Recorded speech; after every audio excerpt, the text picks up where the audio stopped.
प्रदेश के 19 जिलों की 28 विधानसभा सीटों पर 3 नवंबर को मतदान होगा।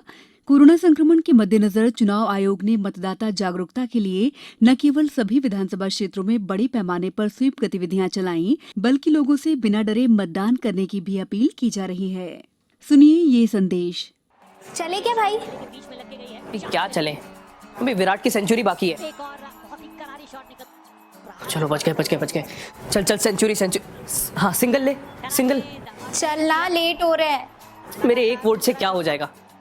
और अभी विराट की सेंचुरी बाकी है। 4 रन और हो जाने दीजिए, उसके बाद देखते हैं। और इससे भी जरूरी, उधर हमारा शतक छूट गया तो? इससे जरूरी और कौन सा शतक हो सकता है दी? 100% मतदान का शतक। जैसे सेंचुरी के लिए हर एक रन जरूरी है, वैसे ही 100% मतदान के लिए हर एक वोट जरूरी है। समझ में आई बात? ले, हो गई ना सेंचुरी पूरी। अब चले। अब अपन अपनी सेंचुरी पूरी कर आते हैं। तो आइए मिलजुल कर हम अपना शतक बनाएं।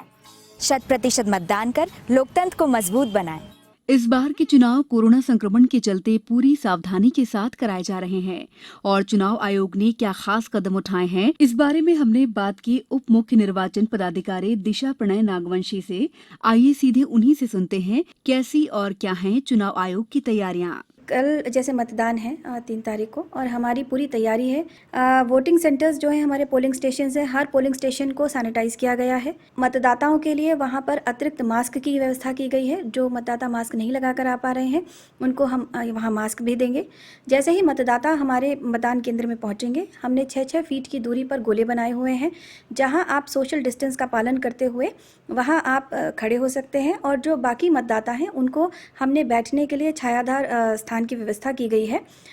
महिला और पुरुषों के लिए हमने अलग अलग व्यवस्था की है बैठने की। जब आप मतदान केंद्र में पहुंचेंगे, सबसे पहले आपका टेम्परेचर लिया जाएगा।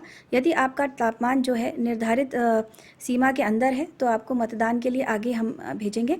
यदि आपका तापमान अधिक पाया जाता है तो आपको 10 मिनट रुकवाने के बाद में हम पुनः आपका तापमान लिया जाएगा।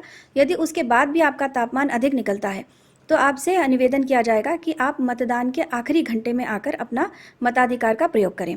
जिन व्यक्तियों का या जिन मतदाताओं का तापमान सामान्य होगा, उनके हाथ सैनिटाइज किए जाएंगे और उन्हें एक दाएं हाथ का दस्ताना दिया जाएगा।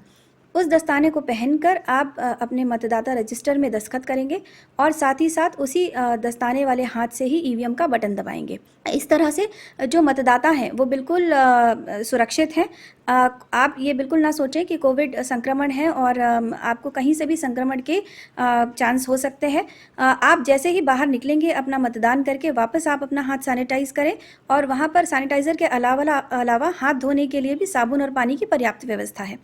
तो आप देखिए कि हमने मतदाता की सुरक्षा के लिए वहाँ पर्याप्त सोशल डिस्टेंसिंग का ध्यान रखा है, मास्क और सैनिटाइज़र का ध्यान रखा है, हमने ग्लव्स का ध्यान रखा है और आपके हाथ धोने का भी प्रबंध किया है। आप के साथ साथ जो कोविड संक्रमित हैं या कोविड पीड़ित हैं या संदिग्ध हैं, उनके लिए मतदान के आखिरी घंटे में, मतलब शाम को 5 बजे से 6 बजे के बीच में वह समय निर्धारित किया गया है कि वे लोग आकर अपना वोट डाल सकते हैं। जो लोग कोविड पीड़ित हैं उनको स्वास्थ्य विभाग के द्वारा निर्धारित समस्त प्रोटोकॉल का पालन करते हुए अपने मत का प्रयोग करना होगा। तो मेरी सभी मतदाताओं से यही अपील है कि आप लोग अधिक से अधिक संख्या में मतदान केंद्रों में पहुंचें और अपने इस संवैधानिक अधिकार का प्रयोग निर्भीक होकर, निडर होकर, बिना किसी संशय के करें। धन्यवाद। अभी आप सुन रहे थे उप मुख्य निर्वाचन पदाधिकारी दिशा प्रणय नागवंशी से प्रदेश में सुरक्षित और संक्रमण रहित चुनाव के लिए की जा रही तैयारियों का ब्यौरा। ध्यान रखिए, सबसे पहले मतदान, इसके बाद कोई और काम, क्योंकि मतदान हमारा सबसे पहला कर्तव्य और सबसे अहम जिम्मेदारी है। मतदान को लेकर सुनिए ये संदेश।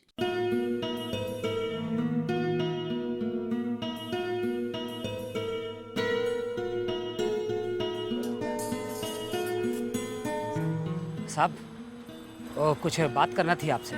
हाँ रामदीन, बोलना क्या हुआ? वो मैं 2 दिन काम पर नहीं आ पाऊंगा, गांव जाना है। गाँव जाना है? इतनी जल्दी? अभी पिछले दिनों ही तो दिवाली मना कर आए हो तुम। अब कौन सा त्योहार आ गया भाई?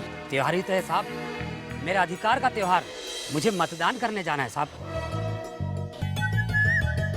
मतदान करना ना भूलें, क्योंकि ये त्योहार आपके अधिकार का है।